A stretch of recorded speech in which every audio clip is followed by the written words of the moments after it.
আবির এনে কি করস? তোর বোনটা তো সকাল থেকে খুঁজে পাইতেছি না। আরে কি কও, তুমি না কইলে ওর পরীক্ষা, মনে হয় স্কুলে পড়তাছে। স্কুলে স্যারই কল দিছিল, ওই আজকে স্কুলে যায় নাই।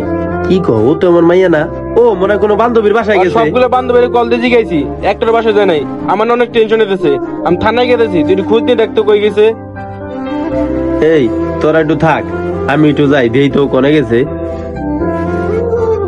এই বুঝলি কিছু, হালার বলার পুরো পরিবারই খারাপ। এতদিন হাজারটা মেয়ের লোকে প্রেম করছে, আর এখন দেখো ওর বোন কার লোকে জানি ভাগে গেছে। বুঝলাম না, এত মানুষের কাছে ফোন দিলাম, কারো কাছে তো কোনো খোঁজ খবর পাইতেছি না। ও কোনো জায়গায় যায় নাই, আর কারে ফোন দেওয়া বাকি আছে? আলাউদ্দিনের তো আরো ফোন দিই নেই, তুই ওরে ফোন দিয়ে দিবি।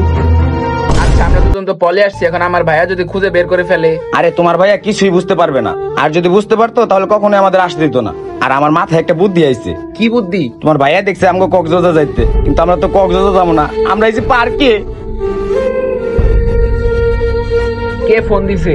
আরে একটা শালাই ফোন দিছে, তুমি 2 মিনিট বসো, আমি কথা বলে আসি। আচ্ছা। হ্যালো বন্ধু। এই তুই কই, আর কারে নিয়ে ভাগছস? এখনো বুঝছ না আমি কারে নিয়ে ভাগছি? আমি তো তোর বইনের নিয়ে ভাগছি। বন্ধু তুই আমার বইনে নিয়ে ভাগলি, আমার সব কাম আমার দিয়ে করাইলি। আরে এই কামে তো তুই এক্সপার্ট, এলিকে তোর সাহায্য নিচ্ছি, নাহলে তো আমি ধরা খেয়ে গেতাম। আরে ভাই তাই বলে তুই আমার বইনে নিয়ে ভাগলি? আমার বোন মানে তো তোরও বোন।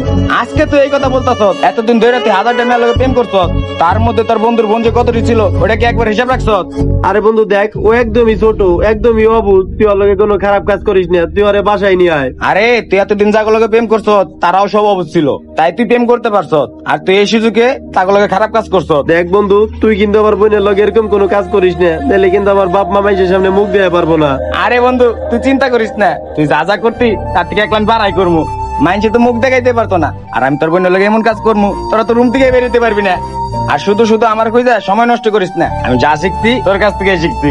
আর শোন, তোর বোন ওয়েট করতেছে, ভালোবাসাটা শক্ত করে আসি রাখ। এই বন্ধু বন্ধু বন্ধু দেখ, তুই আমার ভুলের সাথে আমার বোনটা দিস না।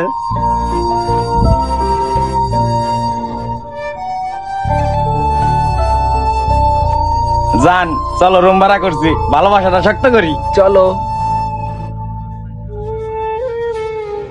আজকাল রুম ভাড়া না করলে ভালোবাসা শক্ত হয় না, এটা আমার ভাইয়ের কাছ থেকে শিখছি। জান চলো, আজকে অনেক ভালোবাসবো। আমাদের সমাজে এমন অনেক ছেলে মেয়ে আছে যারা এই প্রেম ভালোবাসার নামে প্রতিনিয়ত নোংরা কাজগুলো করে যাচ্ছে। আর এই ভালোবাসার প্রমাণ দেওয়ার জন্য প্রতিনিয়ত নষ্ট হচ্ছে হাজারো মেয়ের জীবন। আজকালকার ভালোবাসা শুধুমাত্র রুম ডেট পর্যন্ত সীমাবদ্ধ। আর এটা যে কত বড় একটা ভুল, এটা আমরা কখনোই মানতে চাই না। কিন্তু যখনই আমাদের পরিবার বা আমাদের বোনের সাথে এমন কোনো ঘটনা ঘটে, ঠিক তখনই আমরা বুঝতে পারি যে আমরা কত বড় ভুল করেছি। কিন্তু আফসোস, তখন আমাদের হাতে আর কিছুই করার থাকে না।